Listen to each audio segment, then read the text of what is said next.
Então, vamos lá, pessoal. Nós estamos inserindo Pandora dentro do contexto, não é? Inserir Pandora dentro do contexto, né? Primeiro, é uma estrutura arquetípica sob vários aspectos. O aspecto de ser, então, uma emissão divina, conduzida para levar aos homens uma boa nova. eh, Segundo elemento, né, como o Spitzer coloca muito bem, ela está afinada com a natureza, ela vai fazer uma exortação, né, eh, a essa natureza, né, se vocês lerem o livro, Spitzer coloca em contato íntimo com os rios, com as árvores, com os pássaros, com os cabritos, enfim, com toda a natureza, e ela exalta isso, né? Ela vai dizer: olha que legal, o ser humano tem na natureza uma grande riqueza em andamento.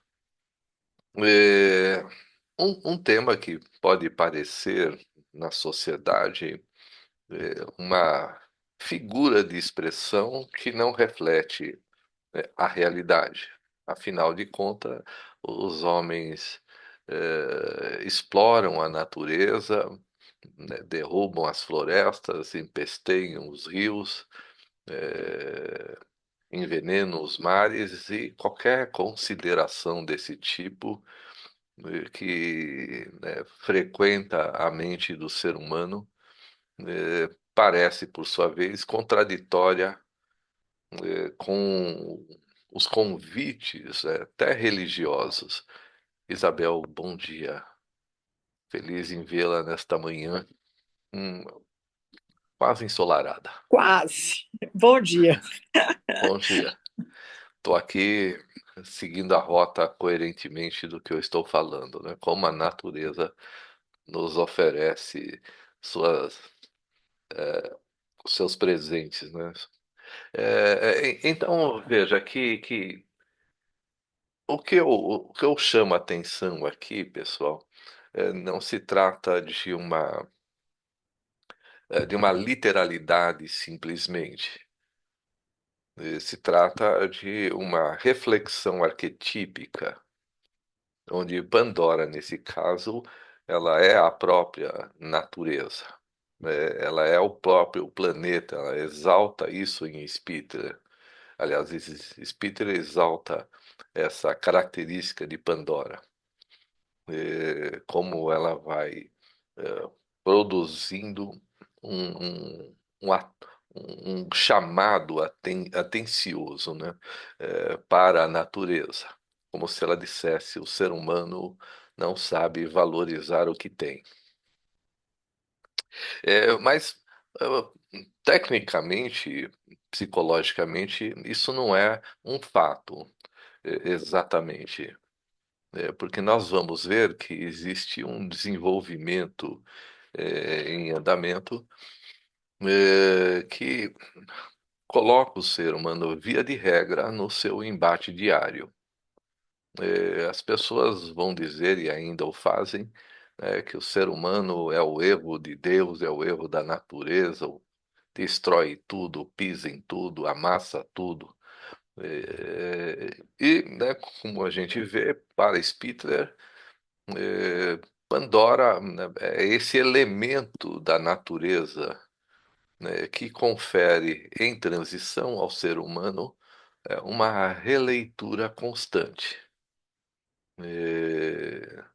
A exploração atrapalhada, desengonçada, né, do ser humano sobre a natureza ainda merece, como junto à criança, uma espera confiante de amadurecimento.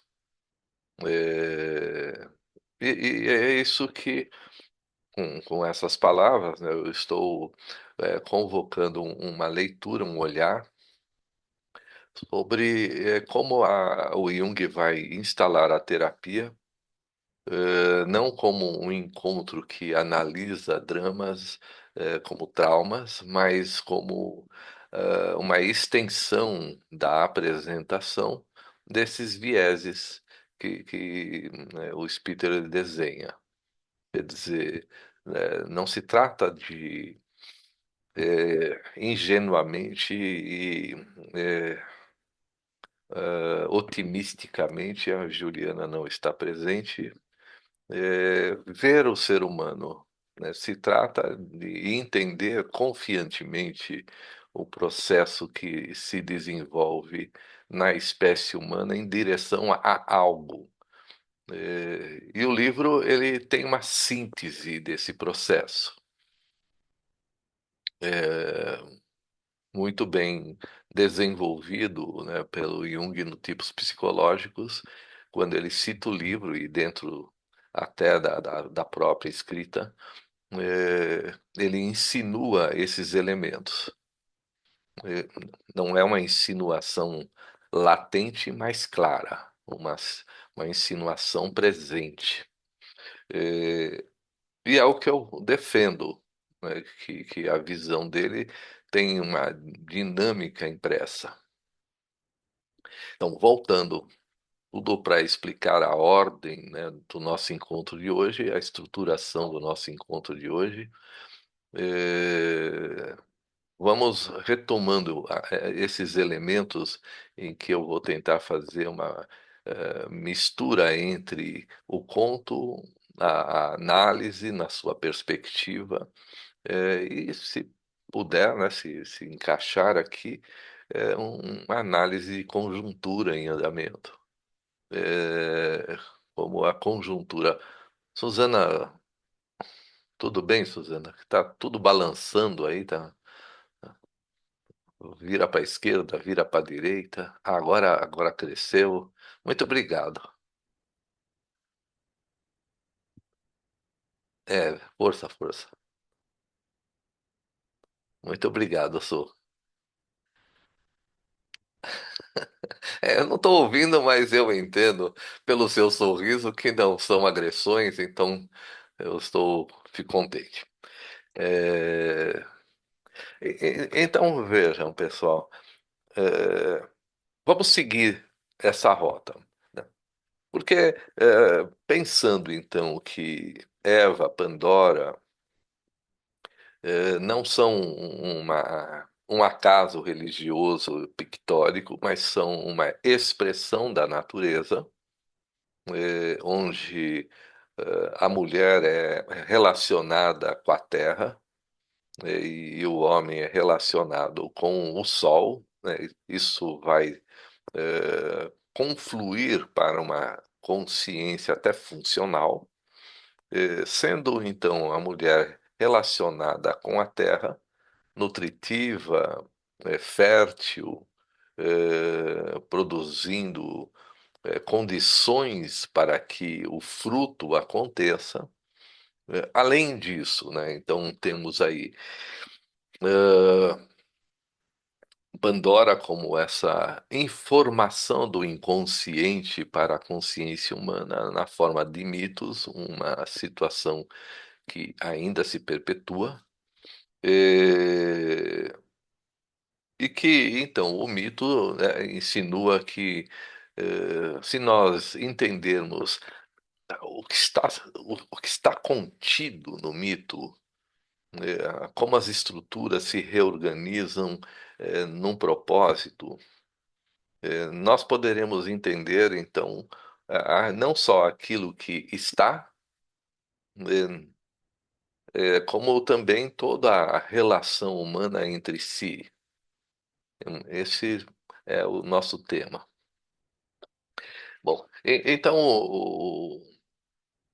voltando à questão de Pandora, como um feminino, como a Terra, em si, uma espécie de útero eh, que vai nutrir o nascimento de muitas coisas, inclusive de nós mesmos, mas da Terra começam a surgir as plantas, por exemplo, das plantas surgem os insetos, Antes disso, eu estava discutindo, e aí não é uma piração, mas eu vou explicar que um cliente sugere, bom, mas então você diz que a pedra tem consciência de que ela é uma pedra.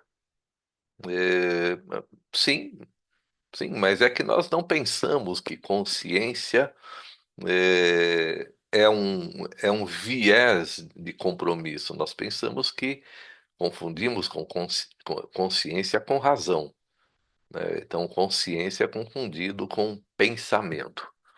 Eh, e pensar, um Gary, que prazer vê-lo nesta manhã quase ensolarada.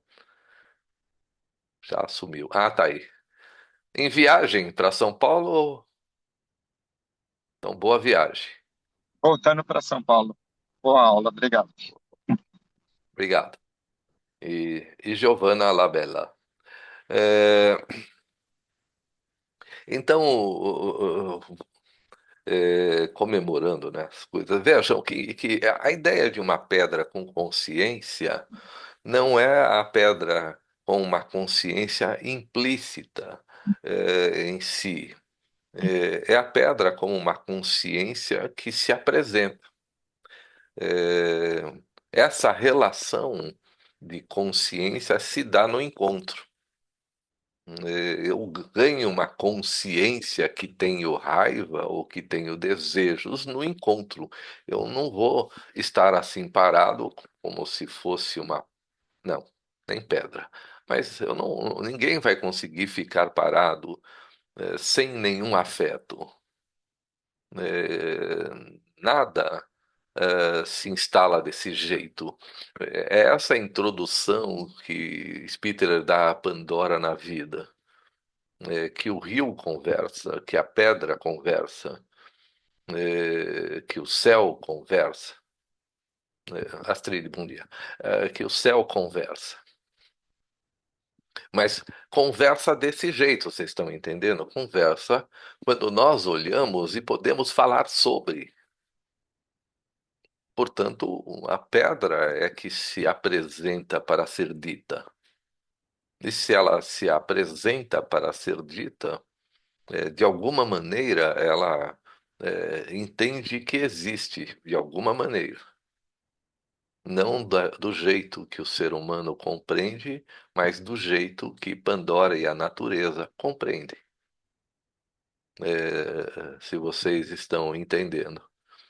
É, porque se então Pandora representa o olhar humano, um olhar expressivo humano sobre a natureza, né? Não que os animais também não a tenham, mas o olhar humano sobre a natureza é um olhar que convoca a consciência humana a conversar com tudo, né? Conversar, explicar como eu estou tentando, saber pedir, saber contar a história da tristeza, da raiva ou da alegria.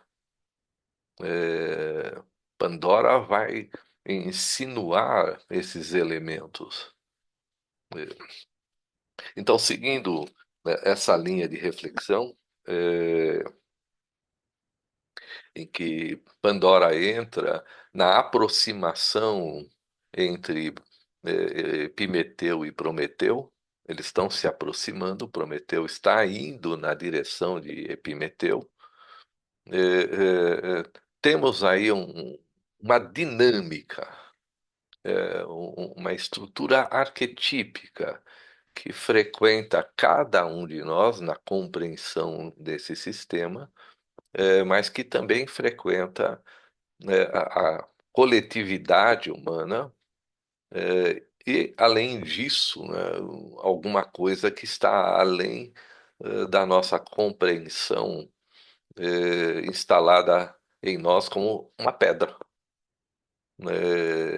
Tecnicamente, nós somos uma pedra, alguma coisa que se move, sendo descoberta por nós mesmos. Entende que essa é a insinuação sugerida aqui por Spitzer.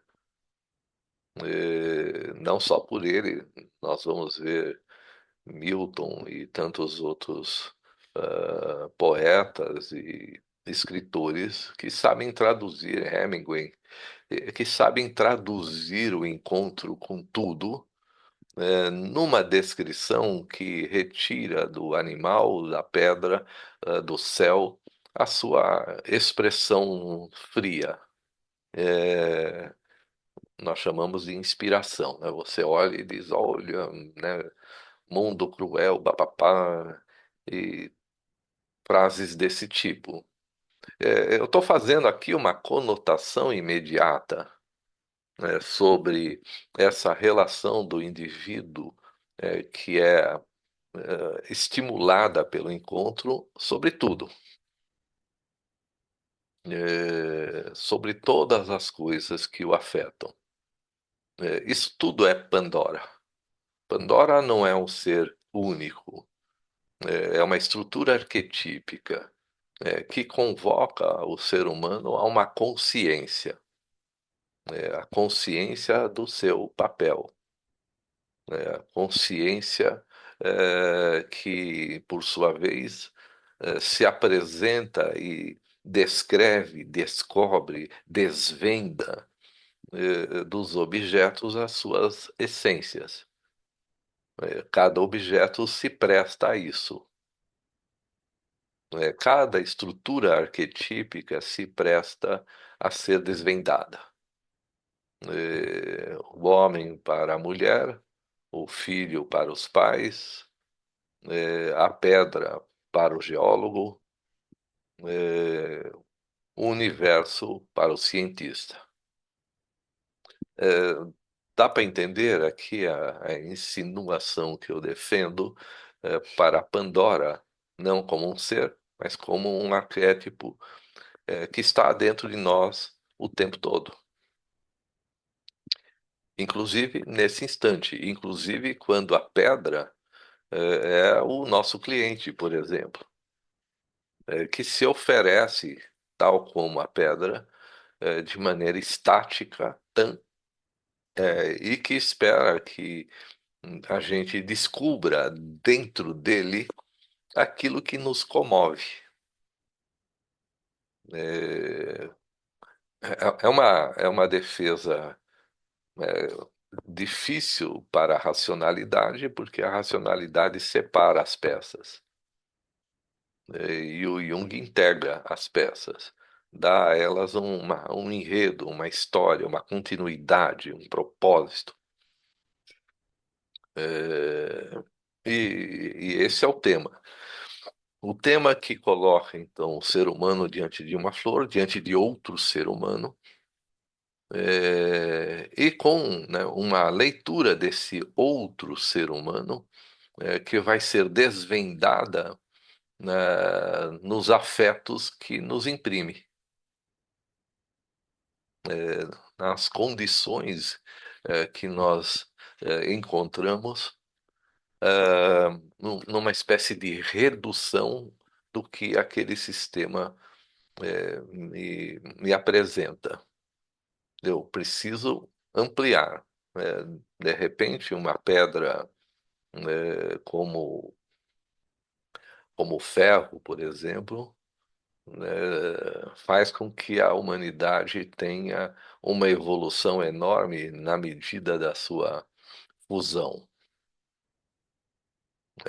Vejam que, tecnicamente, o ferro estaria ali na condição, né, de pedra. Estou aqui inerte, mas estou aqui levantando a mão para os seres humanos. Olha, preste atenção no que eu vou dizer. Entendem que é isso aqui que Pandora está trazendo. Preste atenção no que eu vou dizer. E para que essa atenção aconteça, nós temos dois momentos, também muito bem instalados por Prometeu e Epimeteu. Um momento que epimeteico por essência, uma situação que qualquer que seja essa situação que isso convoca outras linhas de pensamento. Essa situação que não oferece mais vida daqui a pouco, isso acontece no nosso cotidiano. De repente, aquilo que fazemos numa rotina se estancou, né? Não tenho mais o que tirar dessa cartola. É um momento epimeteico dentro das questões do livro, porque Epimeteu e Prometeu não são exatamente isso, mas são sempre sistemas complementares e compensatórios. Um compensa o outro, como também nós vamos defender. É, se nós estamos aqui numa preleção didática, a análise de um cliente precisa incluir todos esses elementos, olhar para um cliente dessa forma, né? Como se dentro do cliente existisse um epimeteu na forma de um jeito de pensar em, é, é, encruado, né? Endurecido. E Pandora vai oferecer, enquanto arquétipo, uma emissão de novas ideias. E o aspecto prometeico, então, traz um elemento novo é, na Então, tensão, né? Oi, Su. deixa eu ver se eu entendi. Então, a Pandora, que tipicamente significa a libertação dessa capacidade de comunicar alguma coisa que precisa ser comunicada. Muito bem, Su. Você pandorou, agora se dá para usar esse verbo. Tá Fala, vendo? bora que é bora. Você tem essa pandorice. Tá, tá Exatamente, bom. exatamente, Su. Você pegou na essência esse elemento, sim, é o que eu estou dizendo. Que a pedra tem o que dizer, que o nosso vizinho tem o que dizer, que o gato tem o que dizer, que a cenoura, né, enfim, que o universo conversa. Tá. É, e Pandora, então, é um desses elementos, se vocês estão entendendo, é uma dessas estruturas que faz a interligação entre o desconhecido e o conhecido, né? É o aspecto feminino da psique. Isso não é o tema aqui no apoio aqui a tipos psicológicos, mas já entrando em símbolos da transformação que cabe nessa conversa, nós vamos ver que o feminino não é a mulher, é esse elemento nutritivo, é esse elemento que traz, a partir de Zeus, de Deus, uma nova visão, uma encarnação de um conhecimento. Eu descobri isso, e agora eu entendo a história enredante. Entende isso? Então, se você compreendeu, todo mundo aqui presente e no planeta inteiro tem essa estrutura: Epimeteu e Prometeu, Pandora, é, Hum. de tal maneira, até a pedra, se nós entendermos. Vamos pegar aí o mármore. O mármore era só uma pedra. É, mas na visão, na conversa com o ser humano, o ser humano encontrou um aspecto incrível no mármore. Fez estátuas, né, decorou paredes, e um mármore antes insignificante para os pássaros, e para outros animais, se tornou rico para o ser humano. Se tornou imponente. E assim é o granito, e assim são todas as coisas. O Marcos, Frutas. Oi, Tiagão. Eu mudei, hein? De Tiaguinho, você foi promovido a Tiagão. Promovido, promovido. não, pode deixar o diminutivo, é até bom. Tá bom. Mas eu estou pensando aqui, Marcos. Então, o sujeito, na sua especificidade, ele é tipo um mercúrio? Por É exemplo, claro. o geólogo, ele é um mercúrio na medida em que ele conecta a pedra a uma trama maior, o poeta é, É, conecta ao céu, a beleza da musa a uma trama maior e Isso. assim por diante. Isso, né? Então você está entendendo que Pandora traz o inconsciente, o Mercúrio, a energia que transforma alquimicamente, sim. Por isso que ela, Spitzer vai desenvolver Pandora encantada com a natureza, com os detalhes. É, Ele sugere até uma certa ingenuidade, e nós vamos ver que tem fundamento essa ingenuidade. Mas é a ingenuidade da criança também. A criança se apresenta ao mundo sob a influência de Pandora. Tudo é possível. Eu vejo vida e transformação até no meu imaginário.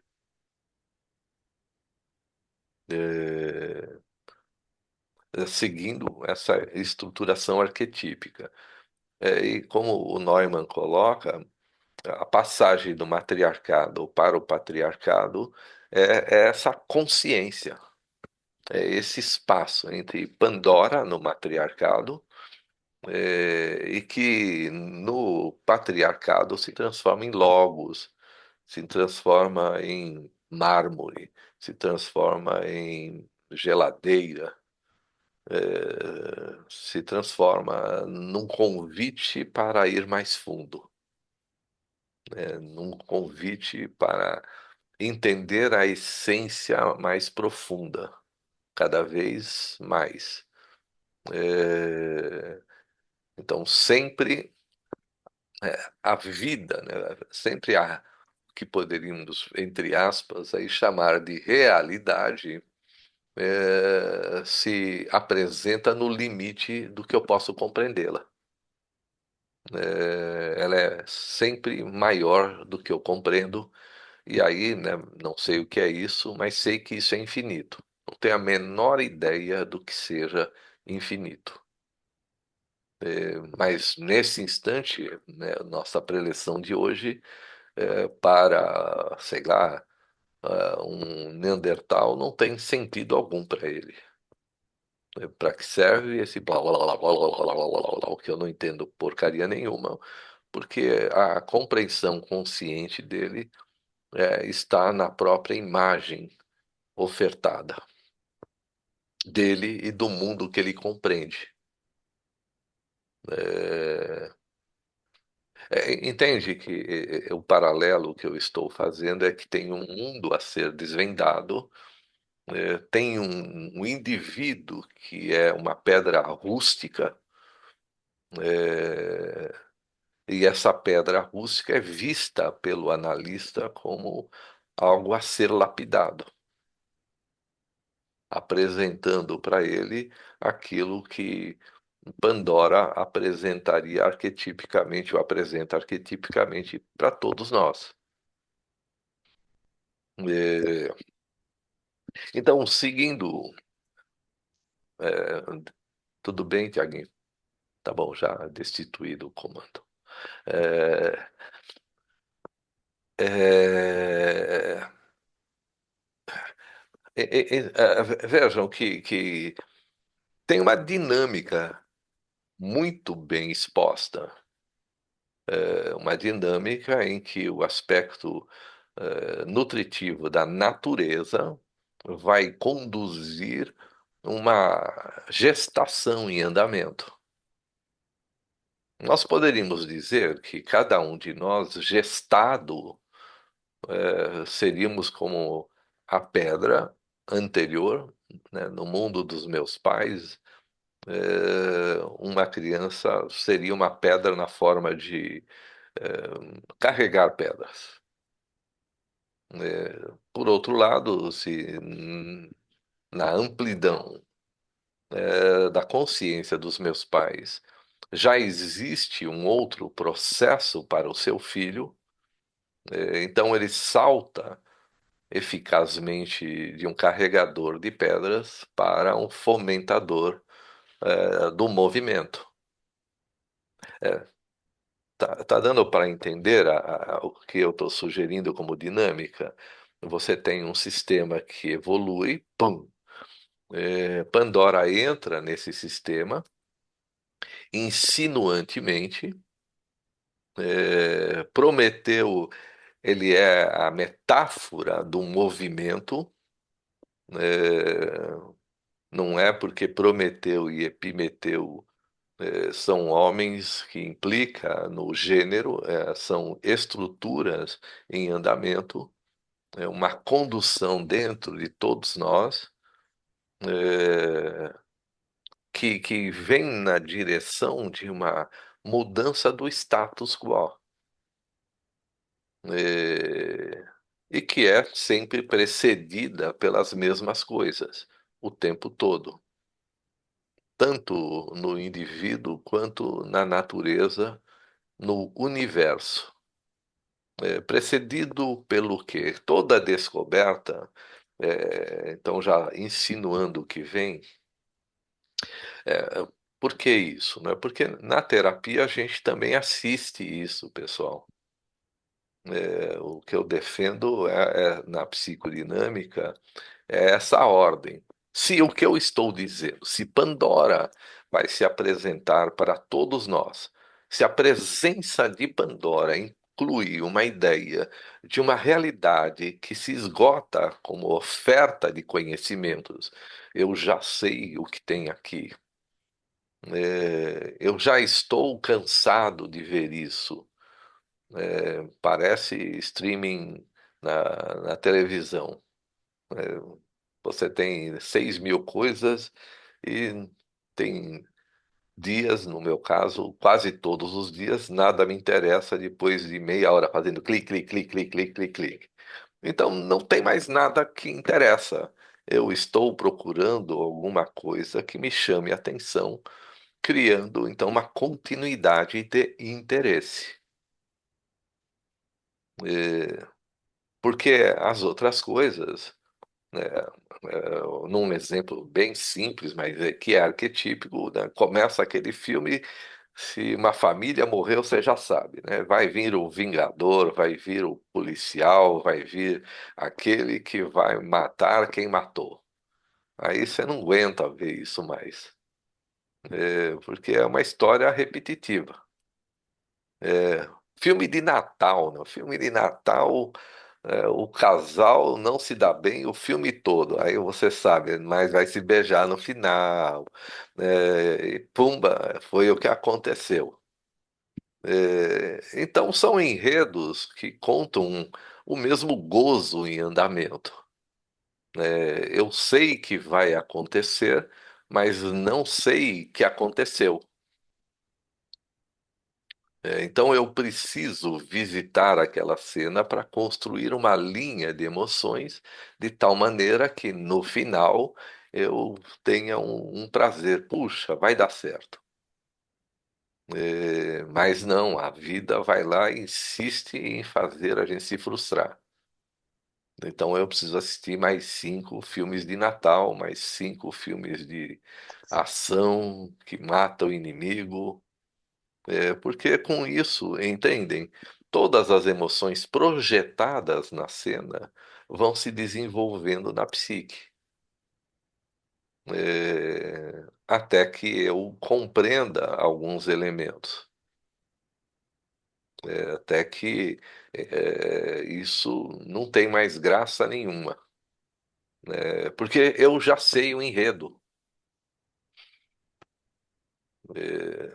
E na nossa vida também. Ah, mas dá para visitar o Taj Mahal, né? as pirâmides astecas, até dá. Mas veja, sem fazer nenhuma alusão, não é essa a ideia.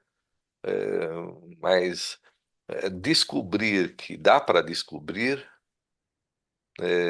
isso é infinito. Você olha e fala, caraca, dá para descobrir tudo. Eu tenho a eternidade para descobrir. Mas, pessoal, a pedra falaria isso, né? Um dinossauro falaria isso. Nossa, eu tenho a eternidade. Caiu o meteoro e acabou o dinossauro querendo entender a eternidade. Então, percebam que é uma dinâmica, que se instala. Uma coisa que eu estou descrevendo aqui racionalmente, inclusive, mas que eu sei que é mais complicada do que parece. Muito, é, muito mais complicado. Sendo então muito mais complicado, pessoal, veja, qual é a graça, né? Nós temos o processo todo dentro da psique individual, o processo todo, ele é feito de compensações, e complementariedades. Ele é feito, então, desse drama em desenvolvimento do livro. Spitzer desenha muito bem isso. Se eu quero o novo, eu tenho que matar o velho. E para eu matar o velho, ele não morre simplesmente, de um dia para o outro, puf, morreu. Ele não faz isso. Não faz porque o que está em conflito não é a realidade emanente, é a capacidade de enxergar, né, uma realidade iminente. Ela se aproxima, e vocês vão ver que isso vai nortear as narrativas e os afetos dos clientes, como o livro expressa. O aspecto epimeteico se instala como é assim. Pandora vem vindo com uma novidade, uma joia. Essa joia, né, ela é exatamente esse luminoso, o que Jung vai emprestar, não sei se do Spitzer, que é anterior a ele, muito tempo, ele deve ter lido Spitzer na juventude. E ele também fala dessa joia, da mesma maneira que os alquimistas falam da joia. Então, o que é a joia? A joia é diamante? É ouro? É rubi? Não. A joia é aquilo que se apresenta para um indivíduo como muito valioso. Veja, sem nenhuma outra conotação, pelo menos o que eu estou desenvolvendo no encontro de hoje, é essa informação arquetípica de Pandora. Eu estou misturando e trazendo, com a pergunta do Tiaguinho, por exemplo, é, informações, não é, que envolvem toda a teoria, né? E nesse instante, a defesa é da psicodinâmica. É como os tipos psicológicos são envolvidos numa trama. E se eles são envolvidos numa trama, essa trama é muito mais ampla do que se pode imaginar. É, num exemplo, né, bem prático, minha cliente deu à luz recentemente, e ela tá brava com o marido que não me ajuda, né? O camarada é preguiçoso, não me ajuda de jeito nenhum. E eu tento dizer para ele, mas ele é introvertido. E como tal, como introvertido, não é? O que você quer dele, é, não acontece. Se tiver 10 coisas para fazer, você não vai conseguir dividir 5 para você e 5 para ele, de jeito nenhum. Porque, entende, seria manter o seu jeito de ver a vida. E o seu jeito de ver a vida faz com que a sua cabeça pense coisas que estão. No entanto, se você entender que ele vai fazer três alegremente e uma quarta coisa já no limite, então ofereça três coisas. Olha, dá para você fazer isso, isso, isso. Ele vai ficar feliz da vida. E sugira, né, a quarta coisa no desenvolver. Nossa, esqueci de fazer aquilo. Via de regra, ele vai dizer: tá bom, eu faço. Mas a quinta não empurre que não vai dar. E por que não vai dar, pessoal, dentro do que eu estou sugerindo no nosso encontro hoje? Não vai dar porque, entende, Epimeteu vai dizer é assim. E Prometeu vai dizer não é bem assim. É, tem algumas coisas que, né, precisam ser modificadas. A quarta coisa que você me pede já me enfia dentro de um ambiente que já me é hostil. Então, se você enfiar a quinta, tudo derruba. Então, veja, se é hostil já no quarto elemento, eu já começo a pensar o que que eu posso fazer de diferente,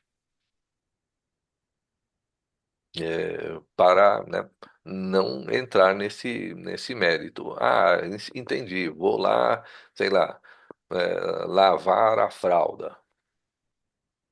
Mas vou comprar uma lavadora, vai tomar banho. Entendem como vai entrar um outro elemento? Se o indivíduo lava a fralda, e depois ainda estende ou passa a fralda, eu estou usando um ambiente que nem existe mais.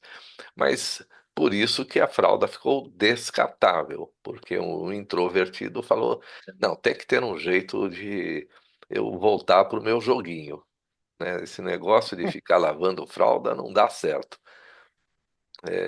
Entende? Isso é a joia. A joia é essa ideia que precisa do confronto, de duas visões da mesma realidade. Uma função que se esgota, e que também, claro, a minha cliente está super cansada, brava pra caramba.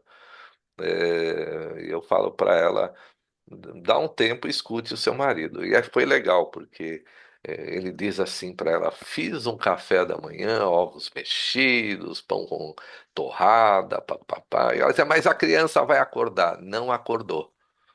Então senta aqui, toma o nosso cafezinho. Mas se ela acordar, não acordou. Aí eu falei para ela: tá vendo? É isso. Ele remodela a sua realidade. Ele faz você sentir que o horror que você desenha é só a sua imaginação te afetando. Esse é o ponto. Por outro lado, também é verdade o contrário. Se esse homem ou mulher, né, introvertido, faz duas coisas só, tem algo errado. É, tem alguma coisa que precisa ser estimulada para ele se, né, desconfortar.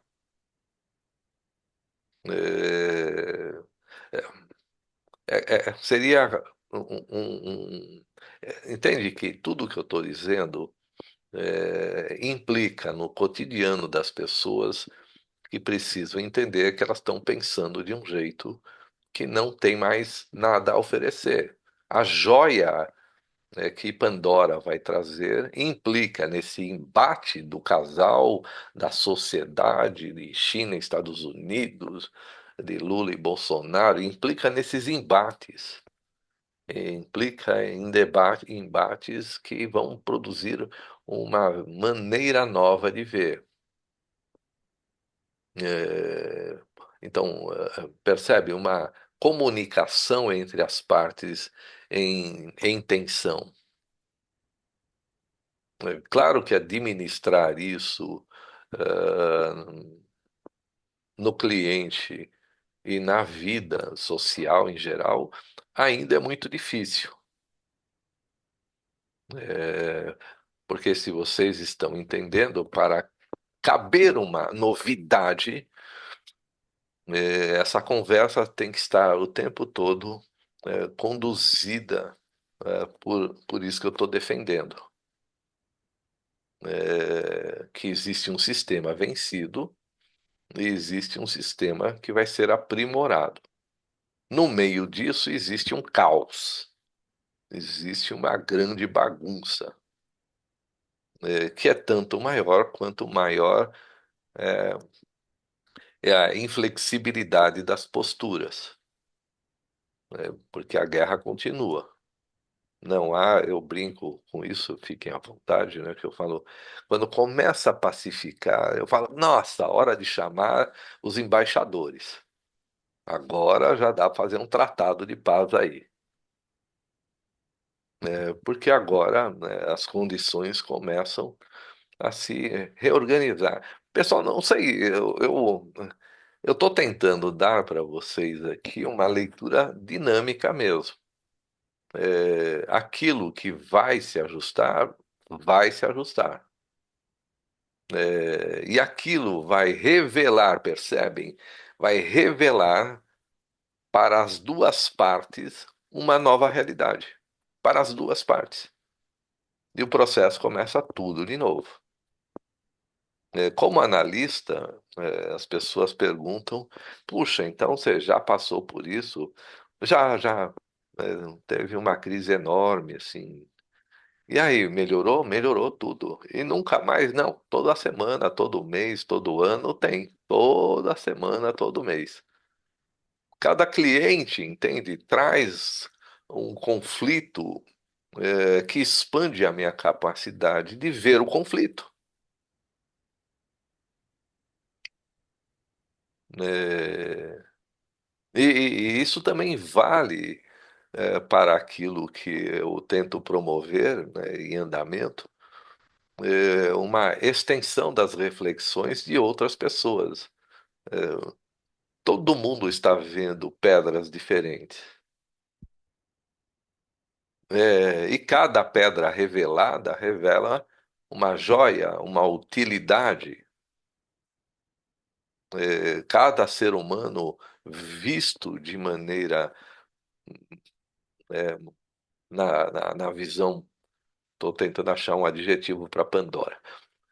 Mas na visão de Pandora, é, precisa acordar para o que ele não está vendo. E insisto, como é arquetípico, é irreversível o processo. É, Marcos, eu. posso ver se eu estou entendendo através de um exemplo meu? Ah, O peraí. deme... Peraí, eu não falei pode. Agora não, não, pode, pode. Ah, é verdade. Porque Eu você já faz uma esqueço. pergunta e já responde. Eu esqueço, não estou autorizada e ajo como se eu já tivesse, né? É uma, é uma boa fala. É a cor. Marcos, é o seguinte, eu costumo dizer, ela vem mais do mesmo. A gente ouve um discurso assim que você fica aqui. Depois ouve outra pessoa falando, significa aquilo mesmo. Aí você vai. Eu Hum, costumo chamar de mais do mesmo. Esse tá. mais do mesmo, então, É, traduz uma necessidade minha de ter sempre mais do mesmo para que eu até saia do mesmo. isso. Aí você não vai fazer mais picanha no Natal. Farofa, farofa. Farofa, então, que seja farofa, não vai fazer mais farofa no Natal. Porque é mais do mesmo. Sim. É a simples conduta de não fazer mais do mesmo. Mas se fosse racional, Su, Se uma sim. pessoa dissesse, ah, não vou mais fazer do mesmo, então, Essa em voz vez. burra racionalmente ainda não é, né? Não, então, não é, porque na razão eu poderia tentar, sei lá, deixar tingir o cabelo de azul. Não é esse mais, quer dizer, esse diferente, é algo mais do que isso. É uma intervenção. Tá, quando alguém pintou o cabelo de azul pela primeira vez, aí não era mais do mesmo. Então, depois que se pintou o cabelo de azul, de verde, de vermelho, sei lá o quê, é, já virou uma rotina. É isso que o adolescente faz. Ele não vai, fixar o mesmo. Então, alguns pais reclamam: meu filho está raivoso. Falam, é adolescente. Ele não está raivoso. Ele está se afastando de você e, ao se afastar, ele sente dor. Ele não tem controle sobre isso, porque ele é portador do novo, né? E já tem dentro dele toda essa luta. Entende isso? É, ele vai fazer algo, usar piercing, calça justa, sei lá. Vai dizer que não é bem assim. É, e claro que as mudanças ofertadas vão ser mais intensas, quanto mais o quê, pessoal? Quanto mais pedras existem na minha frente para ser desvendada. Se lá atrás, numa tribo ou num assentamento, a mandioca é a comida nutricional imperativa, única quase. Então é claro que ela vai apresentar mudanças no contexto da evolução, porque ela é o objeto a ser transformado. É, todo mundo come a mesma coisa. E aí alguém precisa dizer, eu não aguento mais isso.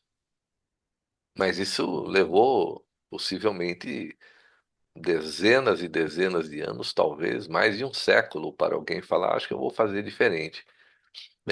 Existe um debate que eu gosto muito de exemplificar, que seria uma coisa assim.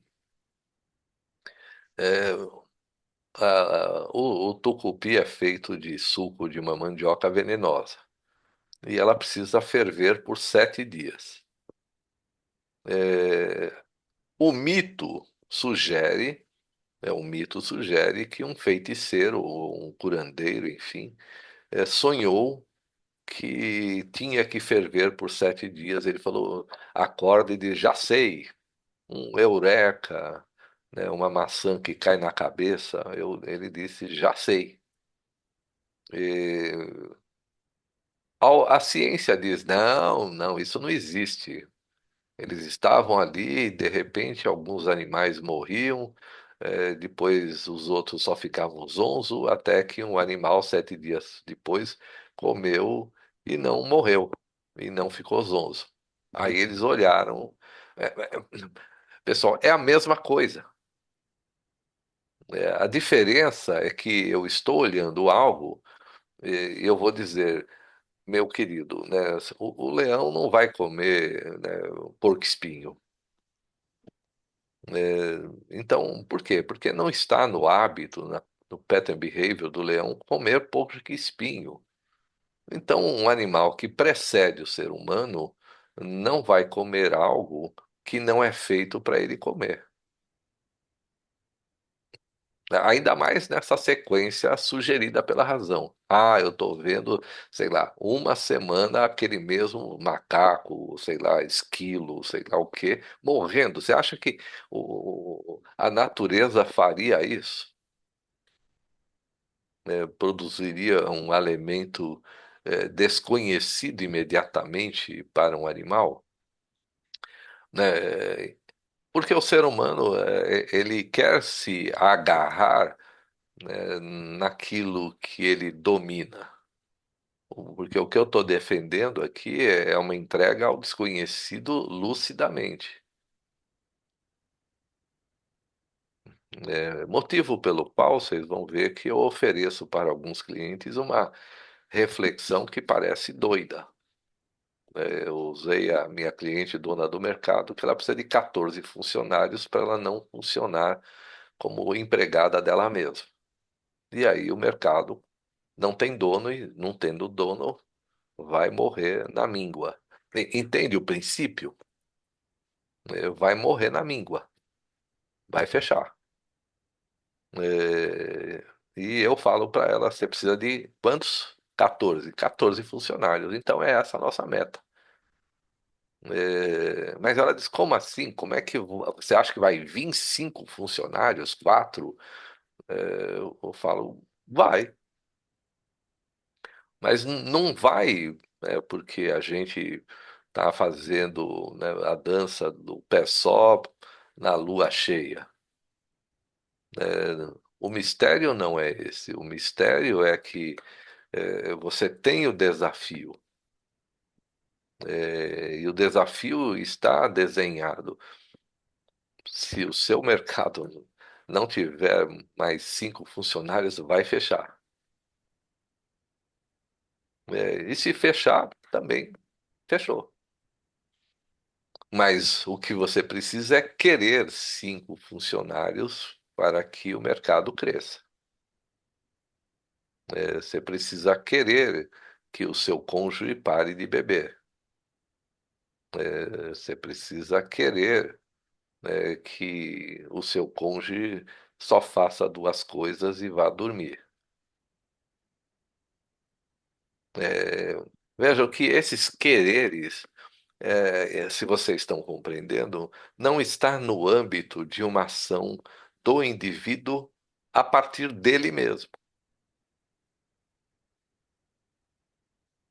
No tema Pandora de hoje, Pandora traz uma joia. E a joia é esse insight. Nossa, eu entendi, a natureza se revela, né? A pedra conversa, o pássaro, canta para a princesa. E isso a partir de um querer.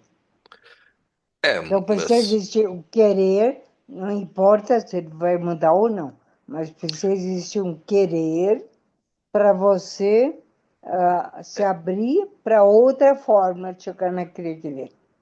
mas Su, veja, não é? É, Você quer ganhar na loteria, né? Sim. Mas, e Não, aí não, você. não jogando não dá, né? Então, mas mesmo jogando, a ideia não é que você quer ganhar na loteria, né? Não, ninguém quer ganhar na loteria, ninguém quer. Todo mundo quer uma solução para um problema. Ganhar na loteria é um engodo do gênio. Porque o que eu quero é descobrir uma potência de vida. Nietzscheanamente, espinosamente, eu quero descobrir uma potência de vida.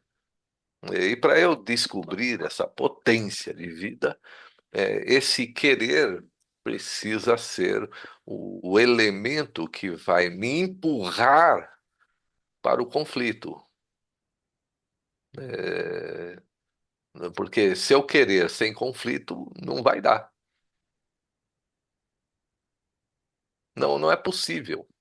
Entendam que é dinâmico, pessoal. Eu quero colocar para vocês que isso é dinâmico. Ou está acontecendo, ou não está num nível de transformação. Se nós, então, somos conscientes de que esse é o processo, eu não preciso nem de um querer em si bem definido, Su. Eu só preciso me entregar a uma transformação.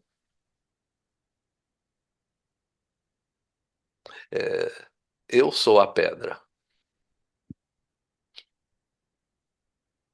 Eu olho para uma situação e não vejo nada animado naquela situação. É tema que a gente debate, debate, debate. Não é o outro o problema, é você quem vê a pedra como pedra.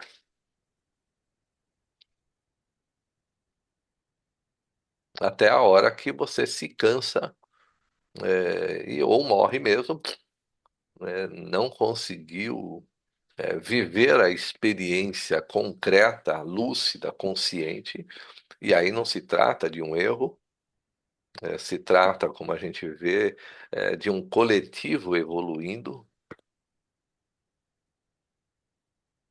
é, a transformação que se opera hoje é, nos afeta. Vamos supor que alguém tenha dificuldades para lidar com o computador, né? Então, Não essa pe- consigo imaginar uma pessoa assim. nem eu sou. Nem faz parte do meu mundo. Mas, mas veja, não é óbvio que de repente essa pessoa diz eu quero aprender e aí ela contrata alguém, aí ela se atreve aí na tentativa e erro. Então essa vontade de viver acontece.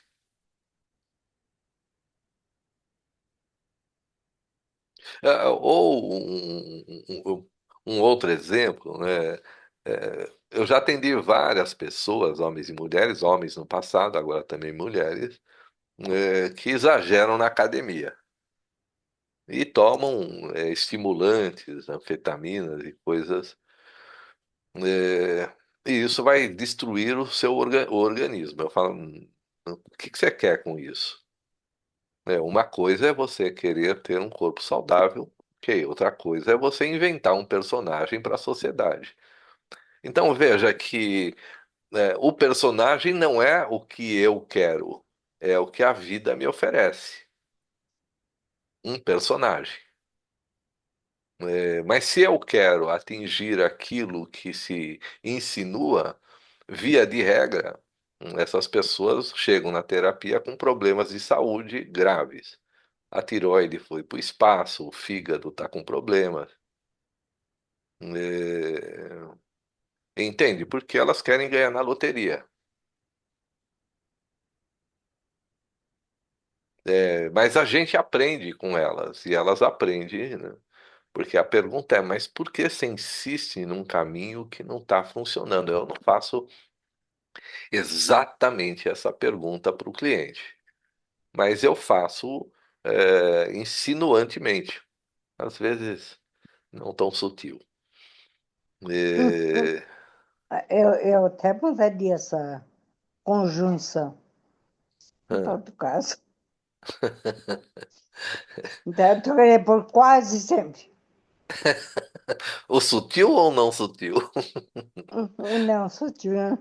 O não sutil, eu acho que cansa de ser sutil, né? É por isso que aparece o não sutil. Né, então, mas você entende que é uma relação de estudar como eu vou tirar da pedra o mármore. E, né, eu consigo defender no encontro de hoje essa leitura arquetípica do conto do Spitzer por conta da experiência.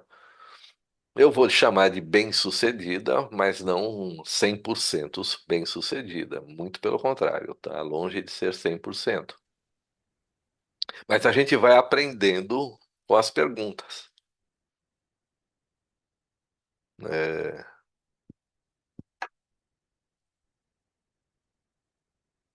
Se você está falando comigo, ah não, está falando com alguém aí. Não, você está falando comigo ou com alguém, Su? Tá vendo como. Vendo, eu comecei a mexer no computador às vezes. Mas se você entendeu bem, é isso que nós estamos falando. Então você desliga o computador inconscientemente, trava um discurso enorme sozinha, e Não, ninguém eu estava escuta. falando com a minha netinha. Ah, então estava falando com a sua netinha. Então tá bom. Então veja, pessoal, é, é uma construção que eu apresento e que, né, vocês vão aperfeiçoar isso, não sei até que ponto. É, eu sei que a minha análise confere, né, um resultado. Esse debate com o cliente em cima dessa estrutura Prometeu, Epimeteu, Pandora, e a crise que se instala no meio dessa transição. A física chama de entropia. Então, se vocês querem entender a natureza dessa crise, a física explica direitinho qual é a natureza dessa crise. Porque ela tem que desmontar tudo, porque ela tem que quebrar tudo que tem para tentar remontar de um outro jeito. Um jeito que é impossível, né, ser montado do jeito que era. A física ainda dá uma chance de poder montar do jeito que era, mas é uma opção em trilhões. Ou seja, na psicologia é impossível. Você não volta para um sistema anterior. Não é? Enquanto consciência, você não consegue, voltar.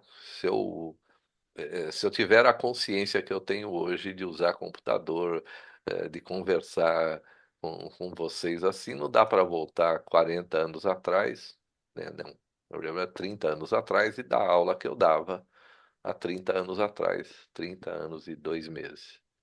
Eu tinha que pegar ônibus, ir na casa das pessoas, esperar elas chegarem. Aí eu fazia a aula, tomava um café com todo mundo, pegava o ônibus de volta. Então, uma aula que duraria 1 hora e meia, há 30 anos atrás, durava mais de 4. Então, não dá para eu chegar lá atrás e dizer que, é, bom, então os custos disso lá atrás eram menores. Eu vou dizer que não, né, eram maiores, mas hoje a gente percebe. Os custos eram menores em termos de investimento global. Uma passagem de ônibus, R$ 2, um café que eles me serviam lá e o pagamento da aula, eram 40, 70 pessoas às vezes. Então não dá para voltar, né? A consciência, ela precisa, de um espaço de, entende, contaminação maior. É o que o YouTube faz, ele contamina extensamente. No começo a gente vai ter ideias infrutíferas, mas a consciência vai aumentar. E antes que esse século vire, a consciência aumentando vai trazer mais eficiência. Não é o nosso tema hoje, mas fiquem à vontade para estudar o que cada um está sugerindo como uma nova eficiência humana para descobrir o que a pedra quer dizer. É, não, é que eu me empolgo e não vou entrar nesse mérito. Veja, então, pessoal, o que eu apresentei, estou apresentando hoje Pandora é um aspecto feminino, que se insinua com o matriarcado primeiro. Isso implica, ah, na evolução de um sistema até chegar, na construção de um logos evidente. Isso aumenta a velocidade exponencialmente da consciência ampliando-se. Então ela vai ampliando, ampliando, ampliando. E Não é difícil entender que cada ampliação dessa custou à humanidade um sofrimento atroz, né? Guerras, doenças, crises, alimentares, frio, calor, enfim. Eh, e tudo isso, né, serve não como um castigo divino, né? As pessoas vão dizer, cadê Deus? Porque ele nos faz sofrer, né? Faz sofrer para você avançar. Se você quiser ficar no passado, vai continuar sofrendo. Entende que se trata do embate interno. Se trata de uma crise de perceber a realidade. Dá para dizer que Freud chama isso de complexo de Édipo. Eu quero casar com a minha mãe. Para quê? Não é casar com a minha mãe na questão de idade, não é isso. Minha mãe, não. É casar com a maneira que eu fui ensinado a ver a vida. Esse é o logos no instante em que cada um aqui nasceu. Eu preciso de uma crise consciente para que eu salte para ver o que eles não podiam ver. E é o que nós estamos fazendo aqui. É ver uma coisa que eu não via, mas que foi me custando todos os anos de uma dor específica para descobrir o novo, o novo, o novo, infinitamente. E o Insisto. inverso não existe. Oi? Não, Não. não para a consciência. Se, se é possível isso, não é? É, você voltar para 100 anos atrás, né, a sua consciência não cabe.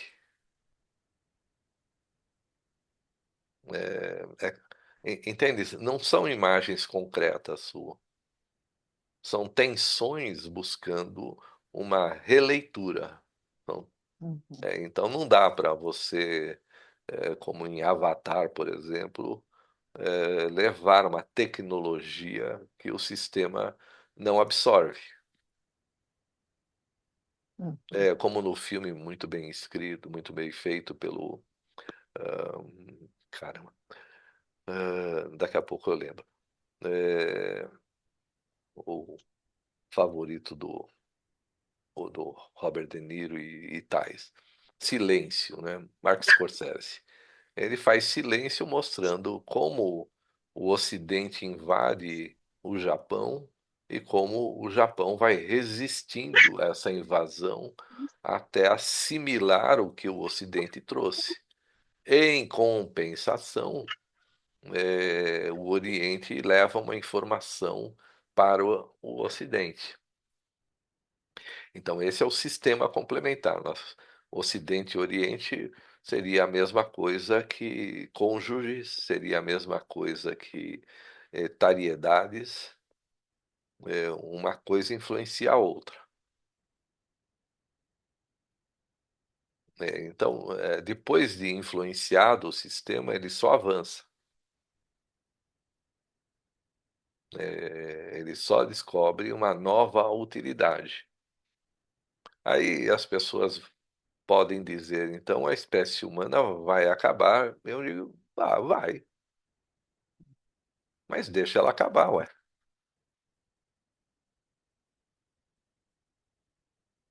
Né? Por que deixa ela acabar? Porque a espécie humana é um veículo, não é quem tem a consciência. É uma espécie. A consciência é que nos tem. E essa dinâmica que eu estou oferecendo, ela pode ter outras nuances que não dá para ver. É, mas tudo implica, né, para a gente deixar nosso encontro em andamento, tudo implica, enquanto o novo exige uma atenção específica para se impor sobre o velho. O que Jung defende é que, em presente e futuro, o que o Jung defende é a ideia de que o atrito, para ser maior, ele precisa de uma oferta mais consciente. Então, se é mais consciente a oferta, o atrito seria maior para uma consciência anterior. Então, para aumentar a velocidade de consciência, eu preciso ter uma atitude frente a essa mudança consciente. Tem uns vídeos que os caras fazem aí que às vezes é muito legal. Eles dizem assim: vamos voltar para o século XV. Você viveria no século XV? Aí eles contam o que era o século XV e você fala, nem ferrando. Né? Mas no século XV, aquilo era a realidade. As pessoas eram felizes até que a vida sugerisse uma mudança. Né? Porque a consciência estava afinada com aquele momento. A consciência estava, eles eram felizes mesmo. Né? Da mesma maneira que a gente vê que em alguns grupos, né,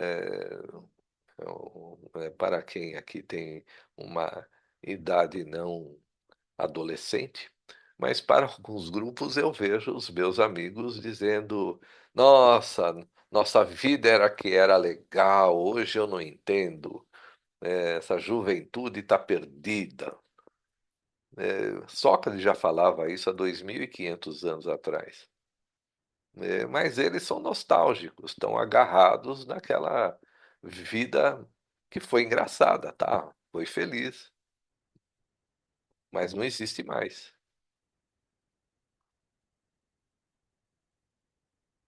É,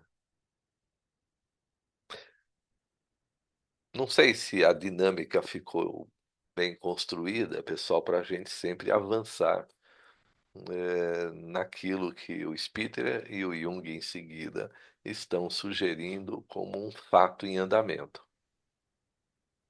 Se isso for, então, um desenvolvimento arquetípico em andamento, ele é irreversível em termos de reduzir a consciência, mas ele nos oferece uma compreensão sugerida no encontro de hoje de que nós aprendemos com o outro, com a pedra, como absorver a transformação mais adequadamente, né? Sem guerra, sem epidemias e tais.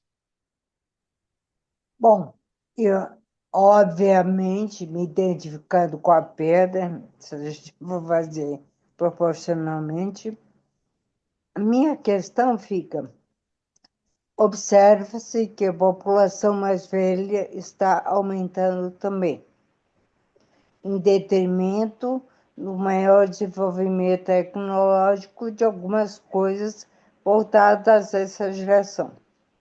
Minha dúvida fica: onde que está o erro de cálculo? Então tá, não liga para a geração mais velha mesmo, ou eu me desenvolvi ao ponto de não levar essa geração em conta, que as pedras vão sempre estar presentes, mesmo Exato. que mude o Uhum. significado delas, assim, o significado não muda. Mesmo que evolua o significado delas, vão estar sempre lá. Vai ser sempre um velho para direcionar o futuro, é isso? Olha, sua pergunta, como eu tenho elogiado ultimamente, ela tem uma superfície que não corresponde à profundidade. Hum, Então a profundidade se instala com metáforas. Porque, vamos ver, é, como eu disse agora, é, eu preciso me adaptar ao novo por algum motivo. Eu poderia não fazê-lo. Eu poderia estar nesse instante, como os meus amigos, consumindo a aposentadoria, viajando pelo mundo. Parece legal, mas para mim legal é fazer uma aula como essa, que exige não só o livro, mas um estudo amplo sobre vários temas. E que, no final, exige, não é, uma consciência ampliada. Então, o que eu defendo é que a sociedade humana está economizando eh, uma juventude em número, e aumentando, então, a vida do ponto de vista da idade. Algum motivo ela tem para isso.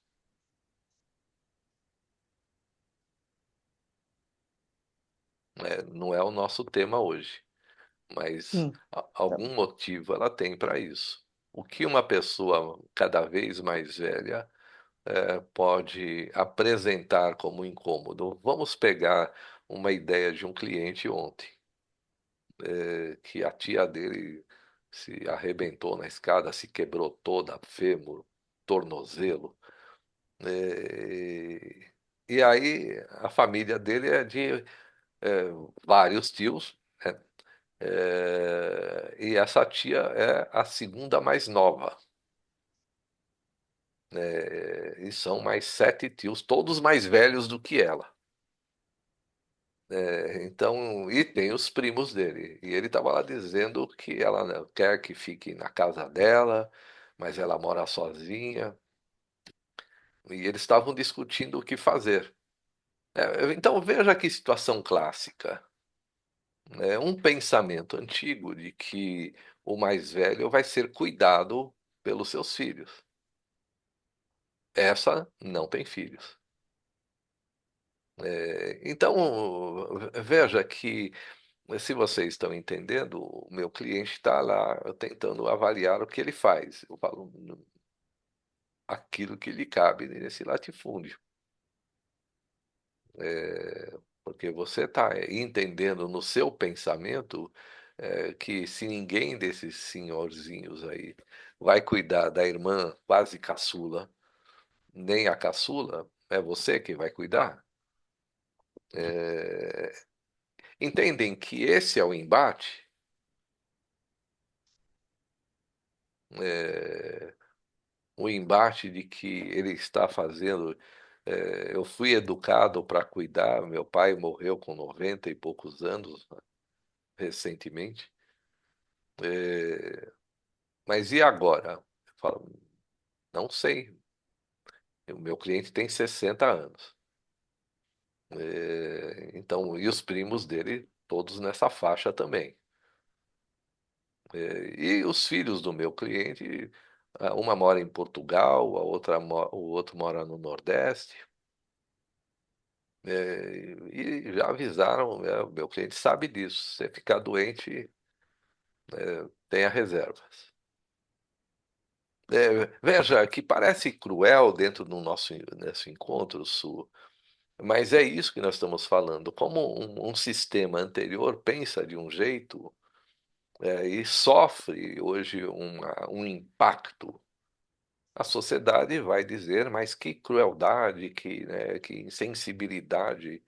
E eu vou dizer, inclusive para o meu cliente, olha, os seus filhos não vão cuidar de você daqui 30 anos. Então se vira, mané. E esse se vira não é uma provocação, entende? É a busca de um conjunto de ações que eliminam a ideia instalada anteriormente, que eu vou ser cuidado pelo meu filho. Essa ideia, ela era postasiada prematuramente. Entendi. É, e eu poderia estender isso com um monte de considerações em andamento.